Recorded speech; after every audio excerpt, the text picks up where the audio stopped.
ரொம்ப ரொம்ப ஹெல்த்தியான சைடிஷ் ரெசிபி தாங்க பார்க்க போறோம். இட்லி தோசைக்கு நல்ல காம்பினேஷன், கமகமன் வாசனையான ஹெல்த்தியான இந்த சட்னி எப்படி செய்யுதுன்னு பார்க்கலாம். வாங்க வீடியோக்குள்ள போலாம்.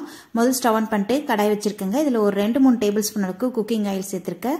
எண்ணெய் சூடானதும் 2 டேபிள் ஸ்பூன் அளவுக்கு உளுத்தம்பருப்பு, 1 டேபிள் ஸ்பூன் அளவுக்கு கடலைப்பருப்பு சேர்த்துட்டு இந்த 2 பருப்புமே ஓரளவுக்கு செவந்து வரட்டும். ரொம்ப செவரணும்னு அவசியம் இல்லைங்க. ஓரளவுக்கு வறுப்பட்டதுக்கு அப்புறம் இதுக்குள்ள 2 காய்ந்த மிளகாய், நம்ம வரமிளகாய் இருக்கு இல்லைங்களா, அதை சேர்த்துக்கலாம். கூடவே 3 பச்சை மிளகாய் கீரி வச்சிருக்கேன், அதையும் சேர்த்துக்கலாம்.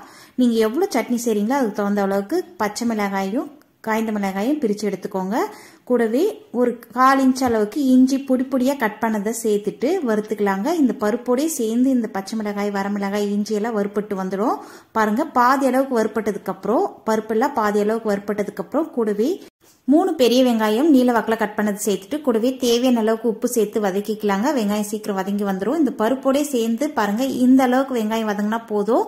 இந்த அளவுக்கு வதங்கினதுக்கு அப்புறம் இது கூட 1 கட்டு அளவுக்கு கொத்தமல்லி இலைகள் நல்லா ஆஞ்சிட்டு தண்ணியில 2-3 டைம் அலசி ட்ரை பண்ணி எடுத்து வச்சிருக்கேங்க, அதை சேர்த்துக்கலாம். கொத்தமல்லி இலைகள்ல தண்ணி இருக்கக்கூடாது, அந்த மாதிரி நீங்க சேர்த்துக்கிட்டீங்கன்னா சரியா இருக்கும். கூட 1/4 டீஸ்பூன் அளவுக்கு பெருங்காயத்தூள் இந்த சமயத்துல சேர்த்துட்டு நல்லா அதை கலந்து விட்டுக்கலாங்க. ஒரு முறை கலந்ததுக்கு அப்புறம் அப்படியே ஸ்டவ் ஆஃப் பண்ணிட்டு மிச்சம் மீதி இருக்கிறது அந்த சூட்லயே வதங்கிடும். ரொம்ப வதங்கணும்னு அவசியம் இல்லை. அந்த சூட்லயே கொத்தமல்லி இலைகள்லாம் சுருங்கி வந்துடும். பாருங்க, இந்த அளவுக்கு கலந்து விட்டோம்னா சரியா இருக்கும். அந்த சூட்லயே மீதி வதங்கிடுச்சு. நம்ம கொத்தமல்லி இலைகளை சேர்த்துட்டு ஒரு 30 செகண்ட்ஸ்ல ஸ்டவ் ஆஃப் பண்ணி விட்டுருங்க. நல்லா ஆற விட்டுருங்க. ஆறுனதுக்கு அப்புறம் நம்ம இதை மிக்சி ஜார்ல டிரான்ஸ்ஃபர் பண்ணிக்கலாம். மிக்சி ஜார்ல மாத்தினதுக்கு அப்புறம் கடைசியா 2 இன்கிரீடியன்ட் சேர்க்க போறோம். அது ரொம்ப முக்கியம். அது நம்ம ராவா தான் சேர்க்க போறோம்.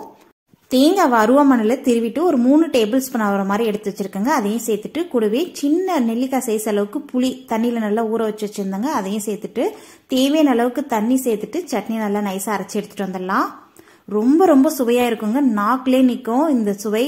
பாருங்க, பசுமை நிறம் மாறாம சூப்பரா கமகமன் வாசனையான சட்னி ரெடி ஆயிடுச்சு. இந்த அளவுக்கு அரைச்சிக்கினா சரியா இருக்கும்.